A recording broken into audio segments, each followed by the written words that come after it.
नाज़रीन, आपको अपडेट करें विहाड़ी से, जहां हमारे ब्यूरो चीफ मोहम्मद अबूबकर खान बलोच के मुताबिक डीपीओ विहाड़ी मोहम्मद तारिक अजीज की बुरेवाला में हर जुमे के रोज मुसलसल 5वीं खुली कचहरी। इस मौका पर उन्होंने खुली कचहरी में आए साइलिन के मसाइल सुनकर हल के लिए मुतल्लिका अफसरान को अहकाम जारी किए। उन्होंने कहा कि अमन व अमान की सूरत हाल को बरकरार रखना और इलाके को फ्री क्राइम जोन बनाना हमारी अवलीन तरजीहात हैं।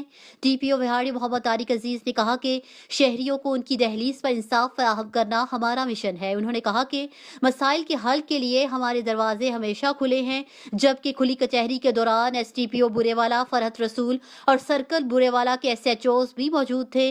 डीपीओ विहाड़ी ने तमाम शहरियों को यकीन दिलाया कि उनके मसाइल को मेरिट पर हल किया जाएगा और इंसाफ की बरवक्त फराहमी को यकीनी बनाया जाएगा। बुरेवाला डीपीओ विहाड़ी मोहम्मद तारिक अजीज ने क्राइम कंट्रोल करने के हवाले से एसएचओ से मीटिंग भी की।